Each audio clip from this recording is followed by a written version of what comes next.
ಕೇಂದ್ರದ ವಿರುದ್ಧ ರಾಜ್ಯ ಸರ್ಕಾರ ಅನುದಾನ ಕಹಳೆ ಮೊಳಗಿಸಿದೆ. ಕಟೀಲ್ ನಿವಾಸಕ್ಕೆ ಎನ್ಎಸ್ಯುಐ ಕಾರ್ಯಕರ್ತರು ಮುತ್ತಿಗೆ ಹಾಕಲು ಯತ್ನಿಸಿದರು.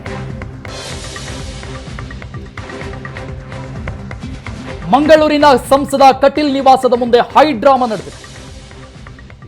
ಕೇಂದ್ರ ಸರ್ಕಾರದ ವಿರುದ್ಧ ರಾಜ್ಯ ಸರ್ಕಾರ ಅನುದಾನ ಕಹಳೆಯನ್ನು ಮೊಳಗಿಸಿದೆ.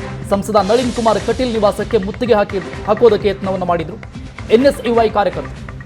ಬಿಜೆಪಿ ಸಂಸದರ ಮೌನದ ವಿರುದ್ಧ ಎನ್ಎಸ್ಯುಐ ಆಕ್ರೋಶವನ್ನು ವ್ಯಕ್ತಪಡಿಸಿದೆ. ಈ ಪ್ರತಿಭಟನೆಯ ಸಂದರ್ಭದಲ್ಲಿ ಪೊಲೀಸರು ಮತ್ತು ಕಾರ್ಯಕರ್ತರ ಮಧ್ಯೆ ಗಲಾಟೆ ವಾಗ್ವಾದವು ಕೂಡ ನಡೆದಿದೆ. ಆ ದೃಶ್ಯಗಳನ್ನು ನೋಡ್ತಾ ಇದ್ದೀವಿ. ನಂಬರ್ 1 ಸಂಸತ್ತು ನಮ್ಮ ದೇಶದ್ದು. ನಮ್ಮ ಜಿಲ್ಲೆಯವರಾಗಿ ಏನು ಮಾತನಾಡ್ತಿಲ್ಲ.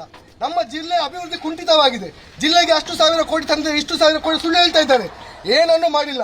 ಇಂತಹ ಸಂಸತ್ತು ನಮಗೆ ಬೇಡ. ಹಾಗಾಗಿ ನಾವು ಎನ್ಎಸ್ಯುಐ ಸಂಘಟನೆ ವಿದ್ಯಾರ್ಥಿ ಕಾಂಗ್ರೆಸ್ ವತಿಯಿಂದ ಇವತ್ತು ಸಂಸದ ನಳಿನ್ ಕುಮಾರ್ ಕಟೀಲ್ ಅವರ ಮನೆಗೆ ಮುತ್ತಿಗೆಯನ್ನು